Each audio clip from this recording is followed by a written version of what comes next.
আমাদেরকে সবাইকে happy new year. সেই জন্যই কিন্তু আজকে আসা, একদম বছরের শুরুতে তোমাদের কাছে আসার কারণটাই হচ্ছে যাতে তোমাদের সবাইকে এই পুরো বছরের জন্য শুভেচ্ছা বার্তা দিতে পারি, যাতে তোমাদের আগামী দিন খুব ভালো কাটে, যাতে তোমাদের সারাটা বছর ভীষণ ভালো কাটে, পরীক্ষা হোক, যা যা জীবনে তোমাদের স্বপ্ন হোক, সব যাতে সুন্দরভাবে তোমরা সফল করতে পারো, সেই জন্যই তোমাদের কলেজে আসা। এবং কলেজ দিয়ে শুরু করলাম, তোমাদের এই হুগলি উমেন্স কলেজে এলাম, মহসিন কলেজে গেছিলাম, এরপরে হাই স্কুলেতেও যাবো, কিছু কিছু স্কুলে সব বাচ্চারা যাদের পরীক্ষা দেবে তাদের সবাইকে শুভেচ্ছা জানানো আমার দায়িত্ব, আমার কর্তব্য, সেই জন্য আমি সবার কাছে আসছি। এবং তোমাদের জন্যও আমার অনেক অনেক ভালোবাসা, অনেক অনেক শুভেচ্ছা। প্রথম নিউ ইয়ার তোমাদের সাথে আমার ফার্স্ট টাইম এখানে সাংসদ হয়ে আসার পরে। এর আগে তো কখনো তোমাদের কাছে আসার সুযোগ হয়নি আমার।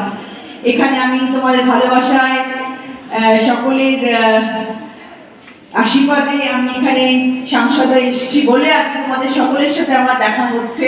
এবং আমি জানি তোমরা আমাকে সাংসদ হিসেবে ভালোবাসো না, আমি রচনা বন্দ্যোপাধ্যায় হিসেবে বেশি ভালোবাসো।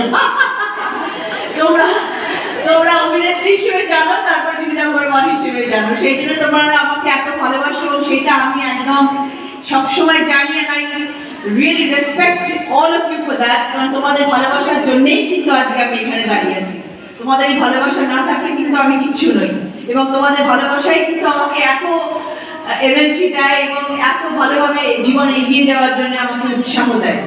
এবং সেই জন্য তোমাদের ভালোবাসার টানেই কিন্তু আজকে আমি তোমাদের এই কলেজে এসেছি এবং তোমাদের সবাইকে বছরের শুরুতে দেখা হওয়ার জন্য অনেক অনেক শুভেচ্ছা জানাচ্ছি। এবং তোমাদের আগামী দিনে যা যা পরীক্ষা হবে সেগুলোর জন্য আমার অনেক শুভেচ্ছা, কারণ সবসময় হয়তো দেখা হবে না, এরকম ভালো ভালো অনুষ্ঠানে আসবো যখন, তখনই তোমাদের সাথে আমার দেখা হবে।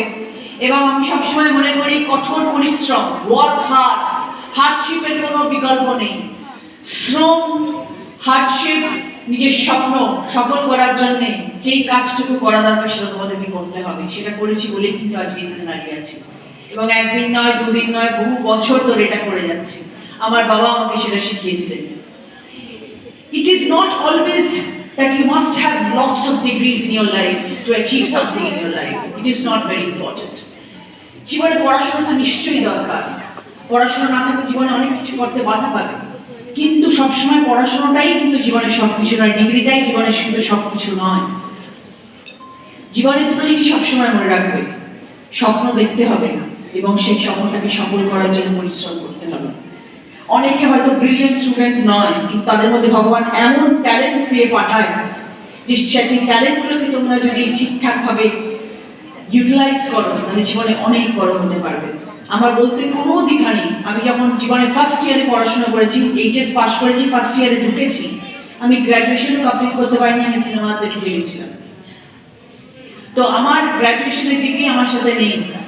আমি উচ্চ মাধ্যমিক পাস করেছিলাম, ফার্স্ট ইয়ারে ঢুকেছিলাম, আর্টস নিয়ে ভর্তি হয়েছিলাম এবং তারপরে আমি আমার কেরিয়ার শুরু করেছিলাম সিনেমা দিয়ে।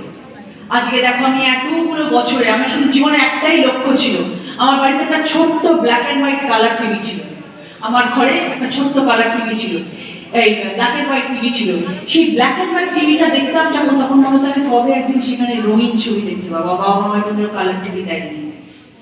আমি অত্যন্ত সাধারণ মধ্যবিত্ত পরিবারের একটি মেয়ে, অত্যন্ত মিডল ক্লাস পরিবারের একটি মেয়ে। তো আমার সবসময় স্বপ্নটা থাকতো যে ছোট্ট টিভিটা কোনোদিন বড় হবে আর আমি কোনোদিন কালার টিভি দেখতে পাবো। আর কালার টিভি যখন আমার বাবা আমাকে প্রথম এনে দিল, ছোট্ট একটা কালার টিভি, সেদিন আমি স্বপ্ন দেখেছিলাম কবে আমি নিজেকে ওই কালার টিভিতে দেখতে পাবো। সেই স্বপ্নটা দেখেছিলাম বলে আজ রচনা বন্দ্যোপাধ্যায় হতে পেরেছি। আর সেই রচনা বন্দ্যোপাধ্যায় হওয়ার জন্য যে কি অমানসিক পরিশ্রম করতে হয়েছে, কত কষ্ট করতে হয়েছে, সেটা যারা করে তারা শুধু জানে। আজকে আমার তোমাদেরকে বলার এটাই উদ্দেশ্য যে আমার সাথে কিন্তু পড়াশোনার প্রচুর ডিগ্রি ছিল না, কিন্তু I have achieve my goal because I have dreamed for it. আমি স্বপ্ন দেখেছিলাম বলে আমি সেই জায়গাটা সফলভাবে পৌঁছতে পেরেছি এবং সেটা পেতে পেরেছি। তোমাদেরকে কিন্তু আমার আজকে সেই বার্তা যে 2025-এ এসে তোমাদের কলেজে এসে শুভেচ্ছা বার্তা তো বটেই, গুড উইশেস তো বটেই, কিন্তু তার সাথে সাথে নিজের ভেতরে যে ট্যালেন্টসগুলো আছে সেগুলো প্লিজ ব্রিং ইট আউট। ধামাচাপা যেন না পড়ে যায়। পড়াশোনা করবে, কলেজ পাশ করবে, ডিগ্রি পাবে, হয়তো বাবা মা বিয়ে দিয়ে দেবেন, হয়তো সংসার করতে চলে যাবে, হয়তো আগামী দিনে রান্নাঘরেও যেতে হবে, ডাল বানাতে হবে, তরকারি বানাতে হবে বরের জন্য, শাশুড়ির জন্য, শ্বশুর বাড়ির জন্য, কিন্তু that is not your goal, that is not the future you have aimed for. তোমার ফিউচারে তোমরা সেটা এম করার জন্য কিন্তু বড় হওনি, সেটা করতে হবে, সেটা is part of your life, সেটা তোমার করতেই হবে। সংসার করতে হবে, আমিও মা, আমিও একজনের ওয়াইফ, আমারও সংসার আছে, আমারও বাড়ি আছে, কিন্তু তার সাথে সাথে আমি achieve my goal, what I have dream for.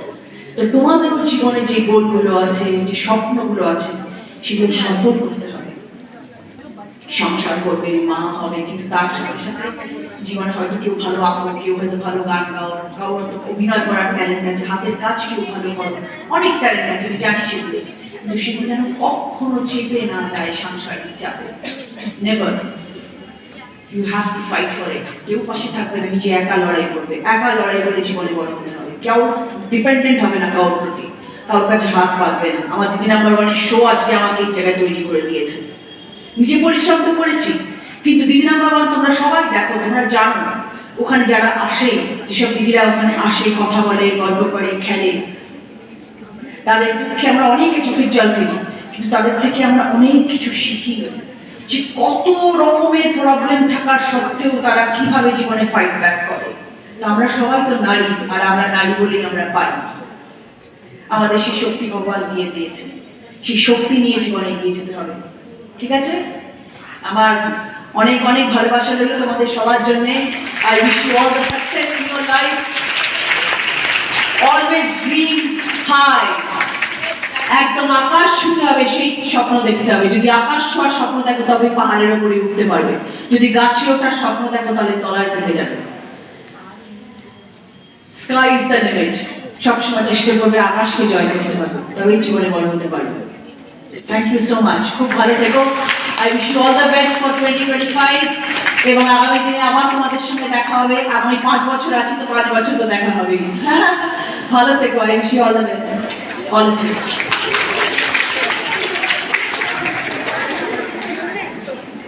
Thank you so much, ma'am. Just wait a second.